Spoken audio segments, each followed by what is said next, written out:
At the end of our Monday program, we had a question from a viewer about Exelixis's big stock decline. The stock plunged on Monday after the company announced disappointing results from a combination of Cabometyx with Tecentriq in treating liver cancer. First of all, how bad were those results? And do you think Exelixis stock might be a buy after these disappointing results, or investors better off looking elsewhere right now?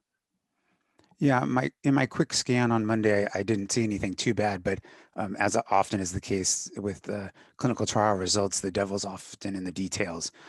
This was an interim look at the data from a phase 3 clinical trial in patients with liver cancer.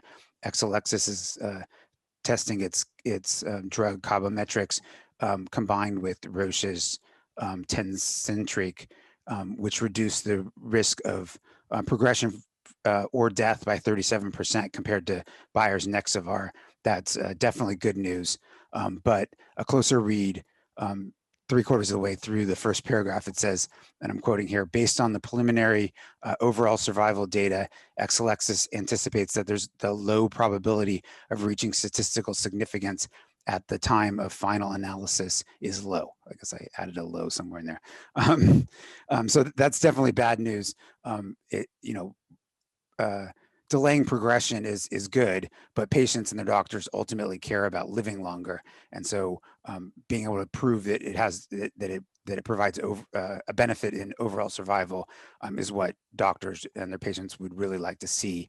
And Exelixis, based on the initial data, doesn't think that that's going to be the case. There seems to be a trend favoring Cabometyx and Tecentriq, but it doesn't look like it's going to be statistically significant.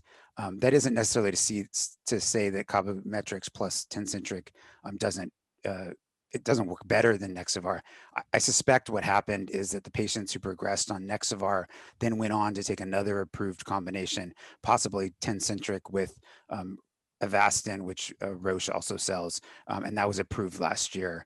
So I think what's probably happening is those patients are living longer than they would if they had just taken Nexavar and then the next best drug. But Tecentriq plus Avastin actually beat Nexavar. So I think that's probably what's happening is patients went from Nexavar to a better drug. And so then that, even though staying on Cabometyx until you progressed provided a definite survival benefit over Nexavar by taking the other drug, it boosted that a little bit. And so now it's not statistically significant. Now, I'm sorry, go ahead. Yeah. Well, I think just, the issue here is probably, just convincing doctors to use it as a first-line treatment, because, I sort of did some hand waving, and that's probably what Exelixis is going to have to do. And whether doctors buy it or not is going to be a problem, especially since there's this other drug that has proven or a combination of drugs that has proven that it can beat, that it provided a survival advantage over Nexavar. So growth into the early lines of cancer has been really important for Exelixis. It's done it in kidney cancer, and then investors were really expecting it to be able to do it in liver cancer, and that's more of a gray area at this point. Now the stock fell around 20% earlier this week. It's down around 30% from its highs from just a couple of months ago. I know, Brian, you really look for value. Is Exelixis a stock that might be on your radar now because of this sell-off? I think I'd have to probably look at it a little bit closer than I have. My biggest issue the reason why I haven't really been into Exelixis is right now. I was really bullish on it before it started getting approvals for Cabometyx.